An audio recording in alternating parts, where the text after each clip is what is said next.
Hi everyone, Doreen here from Fortissimo Marketing. Hope you're having a great day so far. So today we're trying something new. We're getting started with something new, and I hope that you find it valuable because this is certainly something that I love talking about.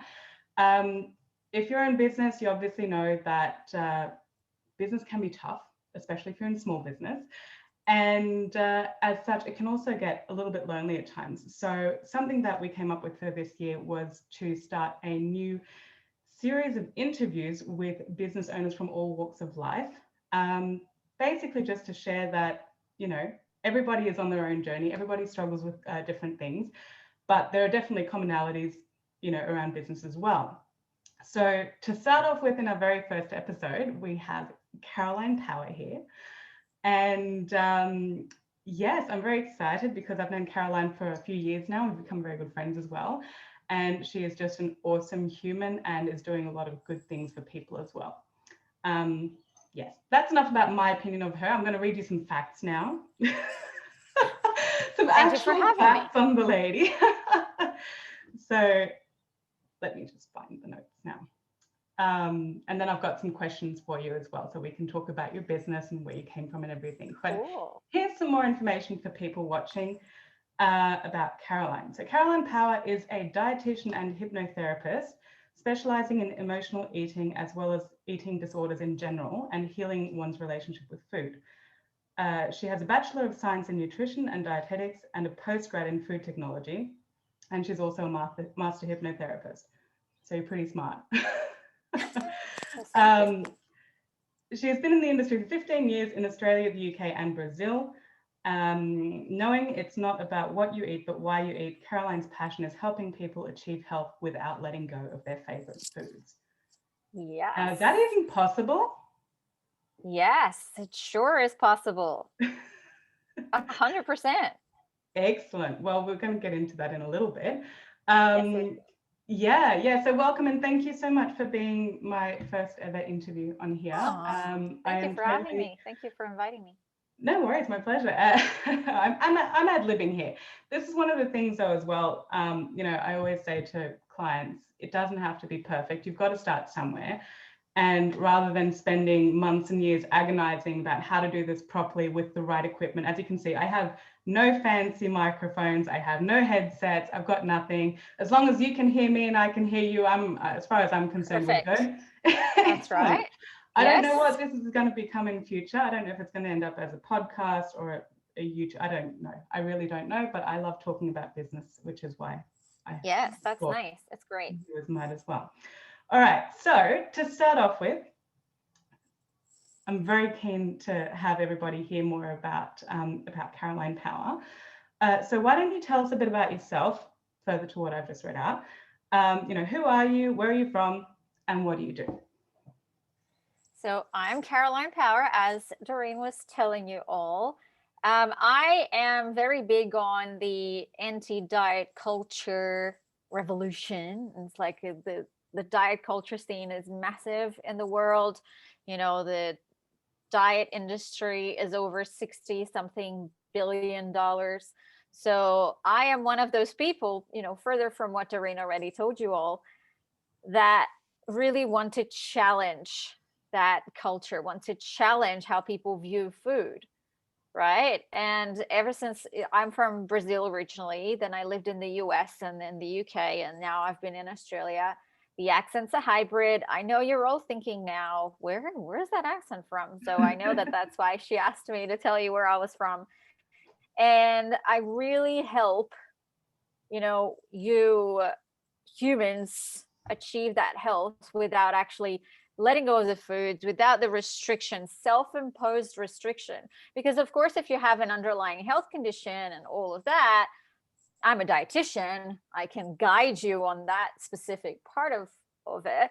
But I fully believe that the stress of day-to-day life, it actually hinders even more so whatever, weight release or whatever health goal you're trying to achieve. Because as we start with the stressful thoughts, we really get those physiological changes, right? I am a little bit of a science nerd, so stay with me. You do get those physiological changes. So by using the hypnosis, by using mindfulness, by being present in the moment, present in your body, and challenging that diet culture.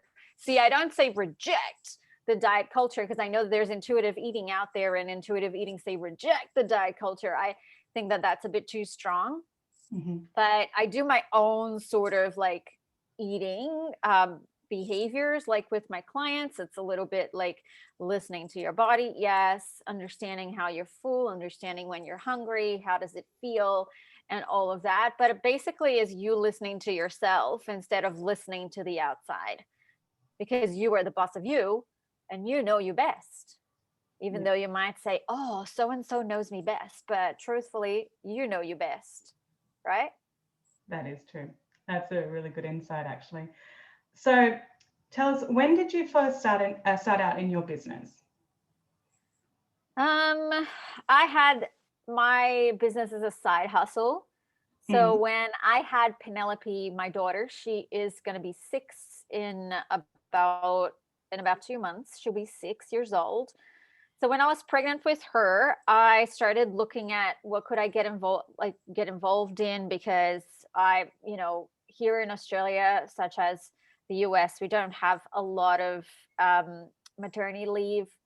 Here we have about 4 weeks paid at minimum wage, or 4 weeks, sorry, 4 months paid at about minimum wage. I don't know if that's changed. At the time that was the case. So I started looking, what could I get involved in that could bring some money into the family and whatnot. And because I worked in corporate for a long time, I started working with a network marketing company, which was amazing, right? I do believe that every time that you're in business, whatever business, is the biggest self-development that you can have. Oh, right? Yes. It's true. Like, it's absolutely the biggest self-development that you can have is start a business, whether it's network marketing, just being almost like a franchisee, because in a network marketing situation, that's essentially what you're like. People might tell you that you have your own business, but truthfully, you don't. That's a side note. If you do have your own network marketing business, power to you. I love network marketing, but it's just not for me, right? So I did that for about 3 years as I was starting to see clients, or continuing to see clients on the side when I was on maternity leave, because I took 11 months off. And that allowed me to still, but again, when I remember what I gave people, like meal plans and all this kind of stuff, it's like, because I don't believe in that stuff anymore. And it takes us a while to grow. I've been a dietitian for 15 years, right? But I worked in a different setting. I worked in the food industry. I worked as a food technologist. I worked, and I was seeing a few clients on the side because people knew me from other countries and stuff like that. They knew I did that. But I fully took the leap in 2017 or 2017, yes. And I fully went on and ventured out because I went to a big self-development webinar, Tony Robbins, and I saw myself doing what I'm doing. Yes, I love Tony Robbins. Like, he really did change my life, like life will never be the same. Yep, that's exactly right. So in 1 month, I had already revamped my entire like business, essentially. And I further qualified myself because I had done a lot of psychology stuff at university and in my postgrad, because of the fact that I loved working with eating disorders and all of that. So I created at the time the Health Strategist, and that was in November 2017. Excuse me. That was in November 2017. And here I am now. I've rebranded since then. It's like a bit crazy. Yeah, It's gone a bit berserk. Yeah. Very cool. So it was basically almost accidentally going to a Tony Robbins event that made you realize this is what you wanted to do full time. And so you found a way out of corporate life, and that's what made you start. Is that right? Yeah. I had already had, ever since I was, I don't know, 17 or whatnot, and I suffered from mental health issues. I used to see a psychologist, and, and then when I got pregnant, and after my first child, I had postnatal depression, and I would see a psychologist that actually had, CBT, which is cognitive behavioral therapy, and also hypnotherapy and mindfulness. So I started with that maybe like 9 years ago when I first had Benji, who's my firstborn. And when I went to Tony Robbins, and he did one of the hypnosis, and you see yourself in the future and what you're meant to be doing, I almost took that as a sign that I needed to be doing something like that. And I went and signed up to a clinical hypnotherapy diploma. I did all of that stuff, and then it all just went from there. I'm not saying as well, because when you first start out in business, you think that everything is roses and you're going to get all of these clients and everything. Everybody needs what you have, but it's one of those things, isn't it? You do have to go through what you don't have to, but I went through a lot of, trial and error, and it's not failure, it's feedback. So, yeah. On that note, it's actually really spot on what you say. You might realize everybody has a need for what you do, but if they don't know or recognize that they have the need, which in marketing psychology is the whole need recognition, thing. Yeah. Then you've got no chance. So it's about, educating people to understand, oh, okay, I might have a need for something. And then they go and do their research, and they're researching everybody at the same time, not just you're one of however many, and then they end up evaluating everything that they find and making decisions based on that.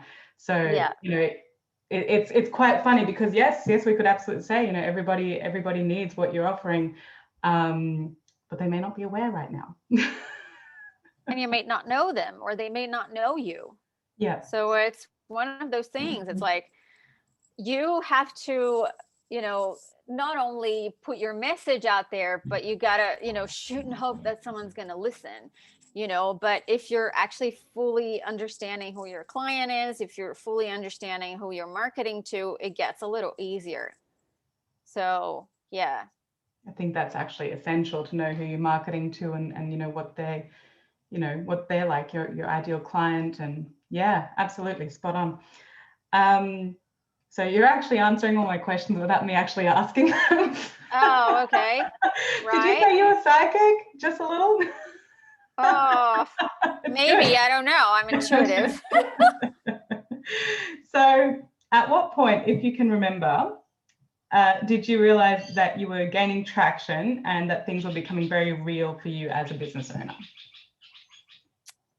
Ooh, after all those original struggles and hoping that someone's going to, find you as they need you. So I did engage with a business coach at the time, and we worked on my message, and we worked on all of that, and I started putting out single sessions to start getting clients in the door, and everything of mine has always been online, so I've not had to pay for overheads with regards to an office.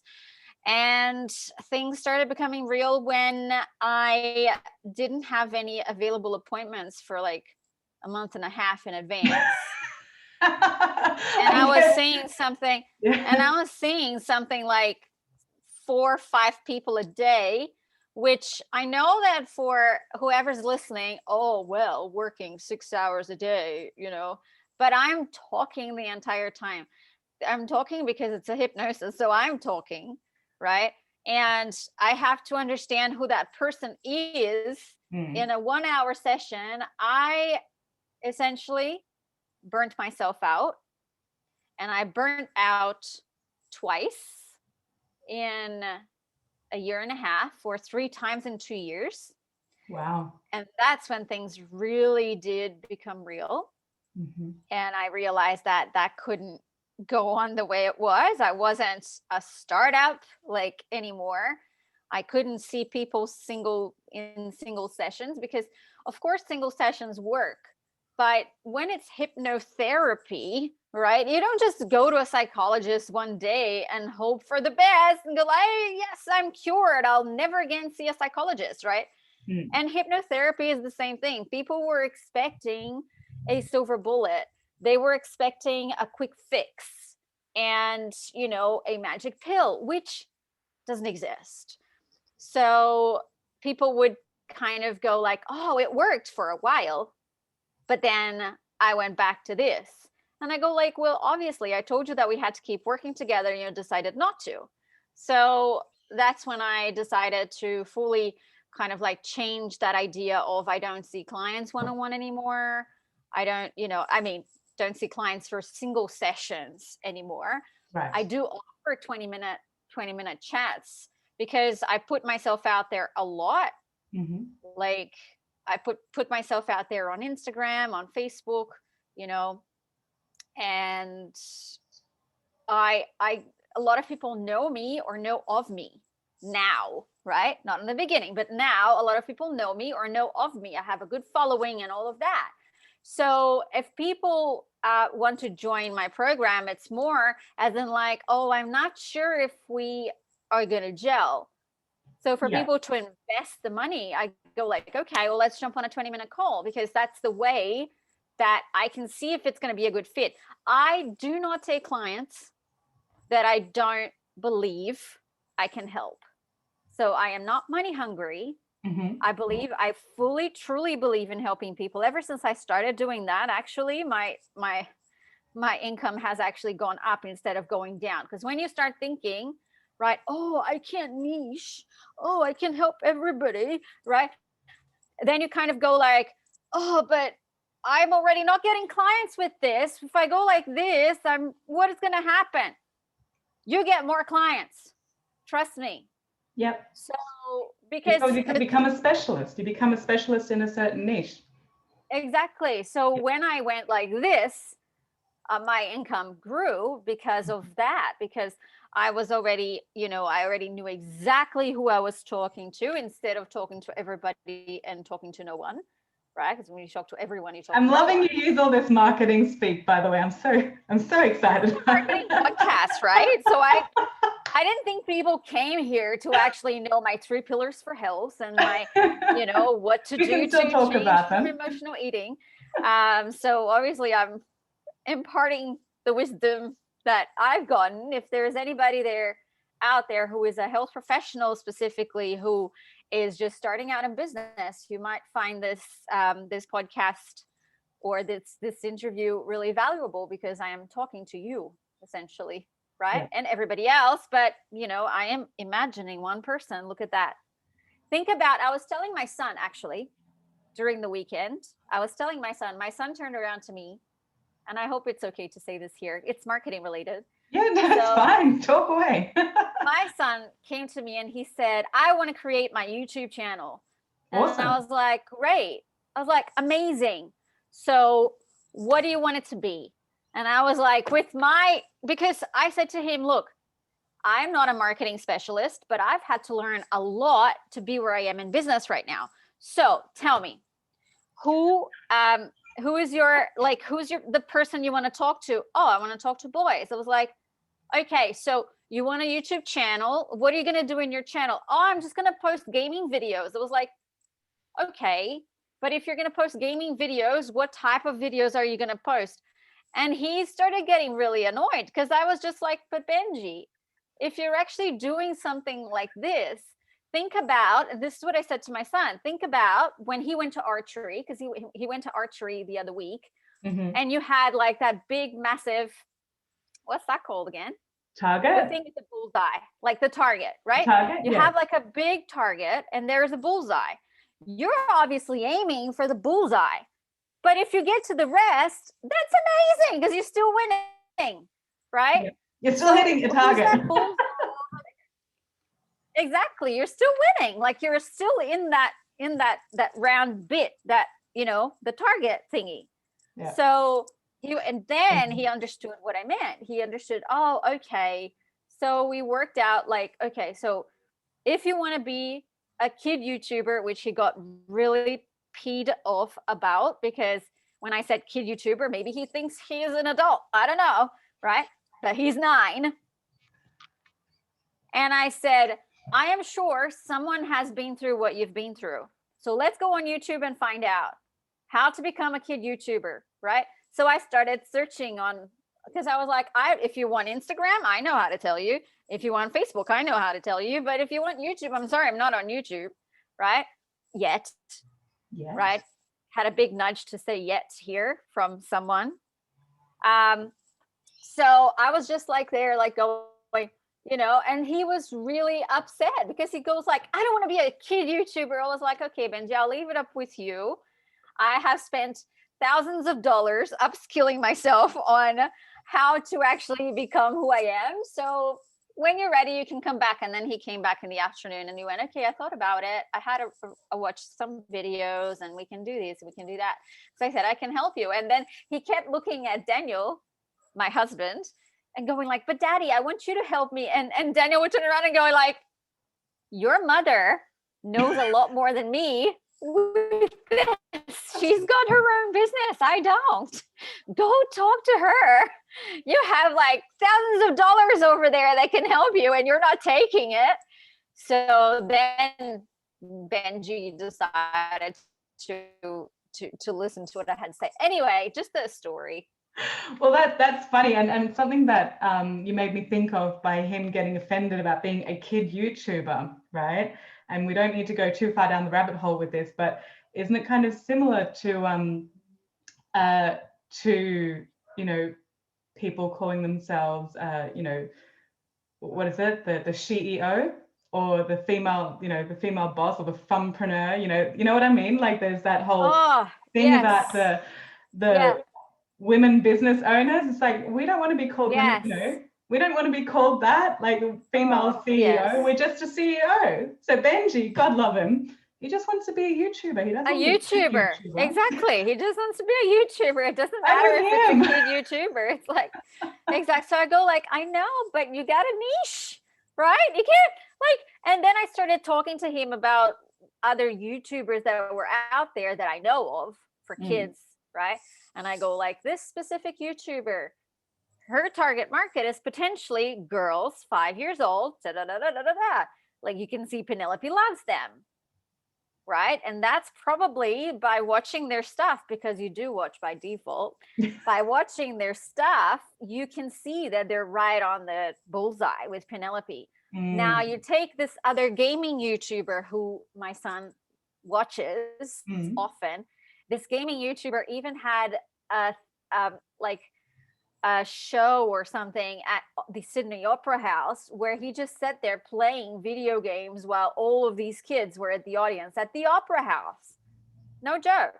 So I said to him, this specific YouTuber, I bet you that his ideal target audience is between 13 and 16, gaming, and that's his bullseye. However, you're 9 and you're around his target and he got you.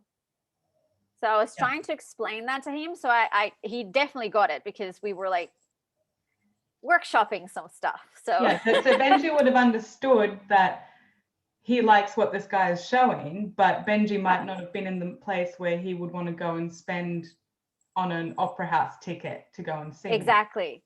But he's still there watching his stuff, so that once he reaches that age, he'll be like, Mom, can we go? That's right. Exactly. Because for the opera house, you had to be, say, 12 years old or whatever you had to be. So, so that's, when I use that, the bullseye and the target and the archery, because he knew about that. If you use guns with 9-year-old boys, Nerf guns, archery, whatever that is, they will get it. They'll get it. Okay. Well, I think your description of the target and bullseye is actually one of my favorite analogies now for target markets and ideal clients. You can use it. Because a lot of people don't get it. They don't get it. But like, I help women.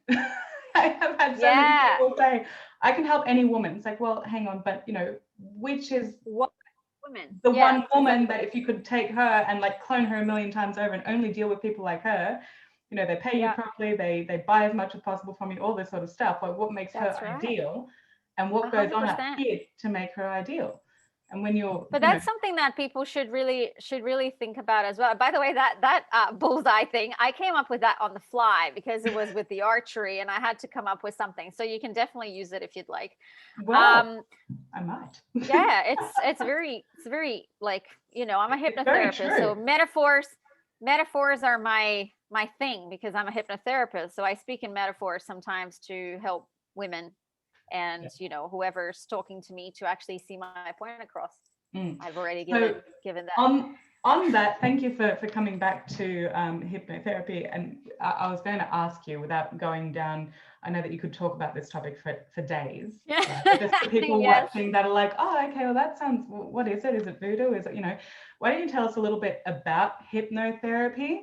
Like what it is, and maybe if you have like some common misconceptions and, how it can help people and what to actually expect from it, because he said, it's not a silver bullet, it's actually something, so take us through a bit about what it is, just Cliff Notes version.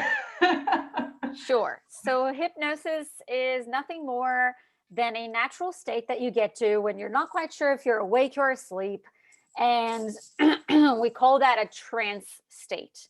Right? A hypnotic state is a trance state, which is when your brain waves are a little bit slower. So if you've ever done meditation before, if you've ever driven a car and you got to your destination and you have no idea how you got there, you're in a trance, right? It's called a car trance. If you are talking to someone and then you are tying your shoelaces, it's something that's automatic, which means you did it automatically. You did it in a trance. Right. So a trance is not, like, oh, no, it's like something that you just get into a very relaxed state and you have focused attention into one specific area. In this case, with hypnotherapy, we talk a lot about some things that happen so that I can bring some stuff out of you. Again, if talking therapy didn't work, that, psychologists would be out of a job. And hypnotherapy is when you use that hypnotherapy, that hypnosis, that trance state in a therapeutical environment. So my specific niche is to help, with eating disorders and release that diet mentality and learning to love your body and being able to, achieve the health without letting go of your favorite foods, achieving your health goals, or however it is. But there's hypnosis and hypnotherapy for many other things for business, right? What I usually say to people is how you do one thing is how you do everything. So if you feel that there is an issue with your eating habits or, or disordered eating habits, I am telling you right now that how you do one thing is how you do everything. If you're all or nothing with your food, you're all or nothing with your business. If you have any sort of restrictions with your food, example, right? I will restrict the whole day because I have a massive feast in the evening or I have an awards show in the evening. So I'm going to restrict all day and I'll just eat at night with everybody there. I bet you that you're sitting down at your desk for the entire day and you wouldn't get up until something is finished. So that is an example of this is how you do one thing, is how you do everything. So by learning how to deal with that in one area, it'll automatically, become global. It's something global. It'll just, I've had many people who have done my programs and then they go like, you know what? I've done your program for my money related issues. And it was to do with emotional eating at the time, my program. And the person hit their first $5,000 a month, like actually going through the program in whatever context that they wanted to. So, it's great. I hope that helped with the idea of hypnosis, of hypnotherapy. Yeah, definitely. It's not woo-woo. I don't like that word woo-woo, but it's not woo-woo. Otherwise, it wouldn't be recognized by psychologists. And it's very scientific. I'm a very scientific person. I think that's why people like me, because a lot of people that do hypnosis, they're kind of woo and they're intuitive and all that kind of stuff. But I'm a dietitian, I'm a food technologist, and I do hypnotherapy. So it's like, so I know the ins and outs. If you ever want to talk about the science behind it, I'm your girl, because I love talking about science. Yeah, and you know what I find amazing about your specific skill set as well, like you have an actual professional background working for, you know, one of the, if not the most major chain, you know. Yeah. What do you call them? The green people? Yes, the green people, the fresh food people. Yes, that's right. So, you know, like you 1,000,000% know what you're talking about when it comes to the actual nutrition side of things as well, like how that Yeah. responds to your body, how your body, well, how your body responds to, you know, nutrition, elements of nutrition that you put into it. But Yeah. then you've got that entire section as well where you've got the mindset and how the mind contributes to how the nutrition is absorbed and, you know, made That's into energy and right. all that sort of stuff. So I find that's like very much the whole package. And then you always talk about movement and stuff like that as well. So, you know, Yeah. It's very important to move your body, but it's not important for you to join a gym. Let's just say that. you can go for a walk, right? Just leave it at that. Because again, that is all like, oh my gosh, I should wear my tinfoil hat here. But that is all a plot from the diet industry, really. The weight loss industry, to kind of get you in the $60 billion industry, blah, blah, blah, because, you know, you don't need to join a gym. If you have like, you know, I live in a hill, so I just go up and down the hill, that's fine, you know, or find something that your body loves doing, like that you actually feel good doing. How do you know your body loves it? People are going to go, oh, this sounds a bit, no. How do you know your body loves it? You feel good afterwards. You're not there the entire time going, oh my gosh, what am I here? Okay, it's going to get better. It's going to be better. As soon as I finish, I'm going to be happy. No, like you got to be happy the entire time. But I'm not saying that you might not wake up one day and kind of go like, oh, I feel like shit today. Oh, can I swear? Yeah. Yes, okay. of course you So, can. oh, I feel like crap today. Then, you know, that's fine. You feel like crap today, but then it's a moment. It's not the whole day. You It know, doesn't like get define on where with you're it. at. Yeah, exactly. Mm. Anyway, sorry, that was a bit ranty. No, that's okay. I love your answer. Great. So, all right. So I'll get back onto my next question here with your business. Okay. So the last one that we sort of had before we went on to like 3 different tangents, Yeah. which is so typical for us. Has your business gone through any changes or evolutions since you started out, or are your products and services still the same? I think you might have touched on it earlier, but if you want to go over that again. Yeah, I did touch on that. I used to do single sessions, and I burnt out after doing so many single sessions, because you see the same client. You see one client, like a new client every time, and that takes a lot of your brain power. Instead of actually helping a client go from A to B, from A to Z, you get a client get from A to B. And you need, like, from B to Z, there's nothing. Or Z, Yeah. Australian. Z for the Australians among us. Yeah, like, because I say Z, but I know it's like I say H and you guys say H. Hey. So It's all right. yes. We get you.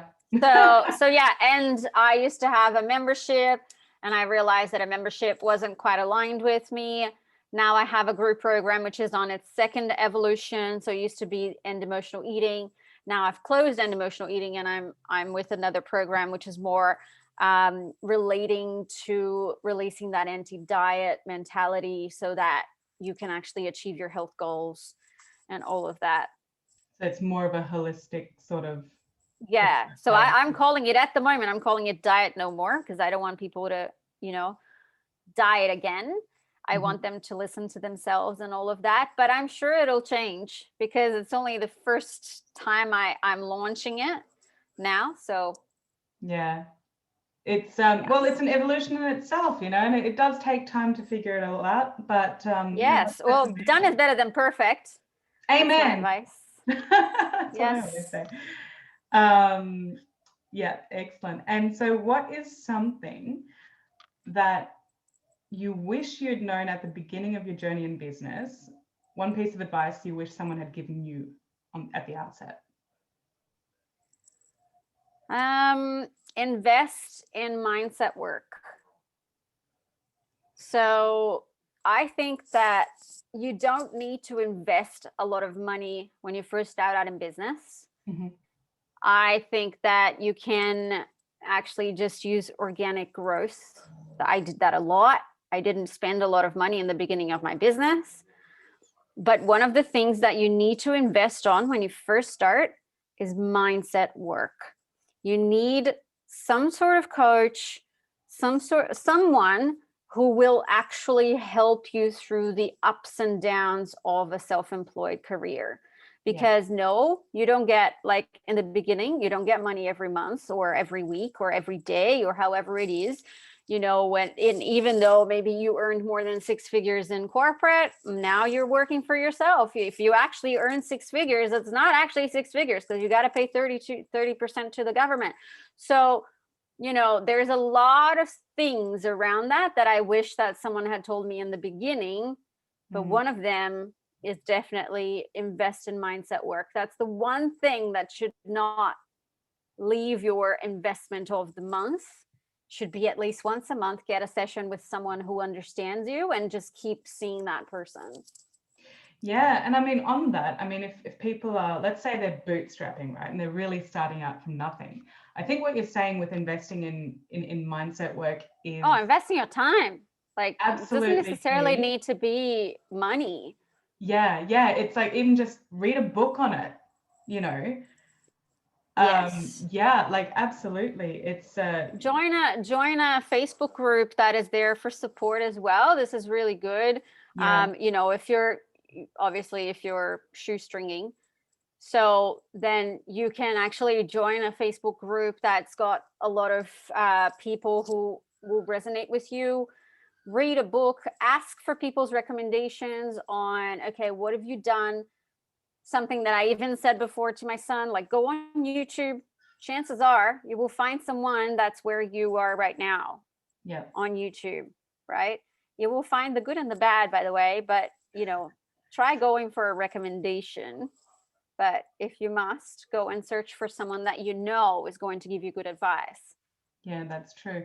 And I think around the same sort of subject, you know, when I do remember the very first year very, very vividly. And I think the biggest takeaway that I had from there was very similar. Like, it's all about stress management. Forget the business side, learn to manage up here. Like, it's the biggest thing. And I think it's also important with like who you surround yourself with on that note as well, specifically, because like well-meaning people, if you're not careful whom you tell, oh, I'm having a really shit day, I'm having a really terrible week, whatever, I think it's very easy for well-meaning people around you to say, well, shouldn't you just get a real job again? And so I think putting the right things into your own head, that's definitely the most important thing, right? And also making sure that the people around you support all of that in the right way for you. Definitely. Yeah,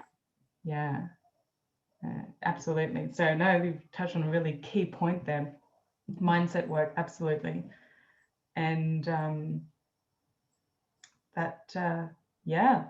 actually thinking about it, that was my first, I had a mindset person that I was working with before I actually left my last job. And it was huge, absolutely important. So as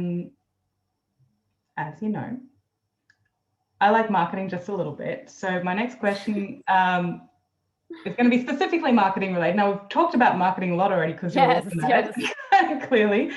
So for anyone watching or listening to this who's looking to start a business, or, you know, who's already newly in business, or just keen in general to hear some new ideas that might help them grow, what marketing strategy or strategies did you use back in the beginning to get your business off the ground?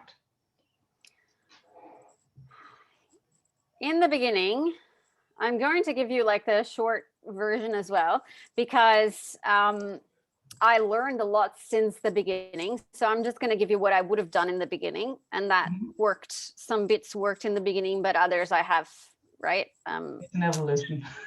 Yeah, exactly. But I would say find out who your ideal client is and shout from the rooftops in free Facebook groups that allow you to. So what I did in the beginning and how I got all of my clients in the beginning were Facebook groups. join your local Facebook groups. If you have an actual office, join your local Facebook groups. There are specific entrepreneur Facebook groups where you can go in and you can pitch your services, but don't just do that. Don't go drop and run. Actually create conversation. So go in the search bar and say, for instance, that you work with stress, right? Go in the search bar on an entrepreneur group and go stress and see what people have asked and create live videos on like your ideas on the subject. Or if you don't like videos, because some people have that, I know you're watching this, you might go like, ah! So create a post, right? Create a post with a nice photo and start posting in that group. Usually these groups have like a hashtag of the day or something. So start creating that conversation, start making friends, right? Even if you are an introvert, you can still hide behind your keyboard, right? So I get that not everybody is an extrovert like me, even though I am an ambivert. I love my time by myself. But, you know, that's what I would do. Go on Facebook groups, free Facebook groups, free networking events. If you have, you know, nowadays with COVID, it's all online anyway. But when those start coming out again, go to free networking events. In the beginning, I used to work to a coffee shop. I used to go to a coffee shop and I used to work from the coffee shop, and people would be really interested in what I was doing because I was in the coffee shop working and all of that. So these are things that you can do depending on what you do for your business, right? Because if you have a product-based business, you can just go like and say, you know, hey, check out my ruler. You know, like this ruler is so good. I used it all day today and it really helped me measure 10 centimeters. Like, you know, like it's just an example of something that you can do. Yeah. Even if it is on a post and not a video, because for me it's very easy to speak on video, but I can appreciate that it's not for everybody. Oh, look, you know, we've spoken about this. I remember it took me, I'm definitely one of those people that is not necessarily someone to be in front of the camera all the time. But when I had to get over myself and put together a video for the first time, it took me 4 hours to do like a 3.5 minute video. And it was terrible. And the only reason I ended up getting it done was because I'm like, oh gosh, I need to still get client work done today. So I just walked out the door and hit record and started talking as I was walking. I think the walking helped me ground myself. Yep. So yeah, that was fun. But no, you're obviously a natural at the video thing, so no problems there. But you're right, like a nice photo, a selfie, as millennial as that might sound, they always work really well, don't they? And I know, so, but we so all have to mold. Like that's another thing as well. If you want to talk, whoever you need to talk to, like if you don't want to attract millennials, don't act like a millennial. Like it is true, right? Because I know that I'm going to be 40 this year and I don't look 40. So yeah, I know I don't look 40. So I'm fine with saying this on camera because I know I don't look 40, right? Because I've had many people tell me, so the evidence is there. So because I know I don't look 40, I don't really talk like an older person because my target market is between 25 years old and 45 years old. So I know that I can act like I'm in my 30s still, because I am in my 30s, essentially. I'm right at the end. But, you know, I can still act like I'm in my 30s, but you will never see me taking a photo with like really short shorts and like, you know, pointing at myself in the mirror, because this is what someone that is between, say, 15 and 25-year-olds would do, essentially. Yeah. So act like or talk like who you want to attract instead of, you know, who you think you should be in order to attract them. Mm-hmm. That makes sense. Oh, are you saying you should speak your market's language? Yes, that's right. Funny that. Oh dear, no, that's great. So just to recap your pearls of wisdom here. So free Facebook groups, any free networking events. Yes. What else was there? Talk the way that your market talks.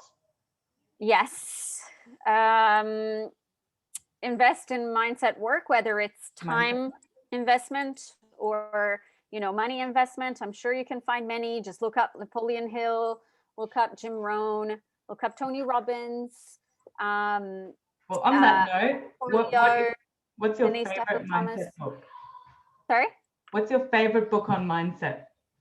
Oh, I have so many, but I would say for whoever's starting out right now, if you're a woman, Chillpreneur from Denise Duffield Thomas is absolutely amazing for entrepreneurs specifically.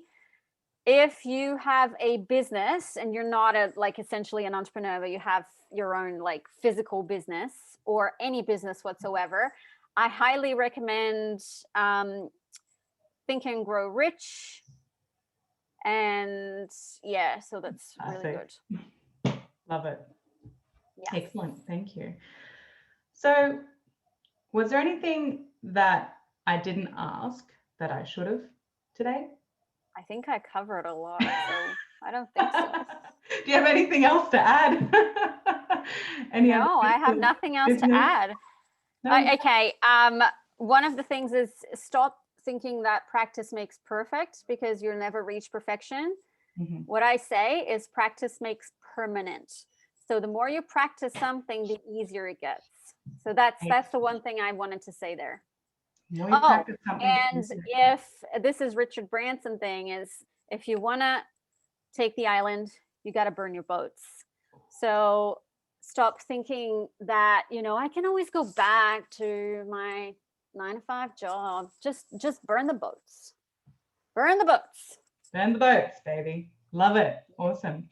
So finally, just before we wrap up, for anyone watching or listening to this, where could they find out more about you and what you do, and how could they get in touch with you if they resonate with what you do and what they've heard here today? Awesome. So you can look up my website. It's carolinepower.com. And find me on Instagram. I am a little bit of a newfound comedian on Instagram. So I say things like a bit funny, and I like to think I'm funny. So if they're mom jokes, I don't really care. So find me on Instagram. It's Caroline Power. That's my handle. It's ITS, Caroline Power.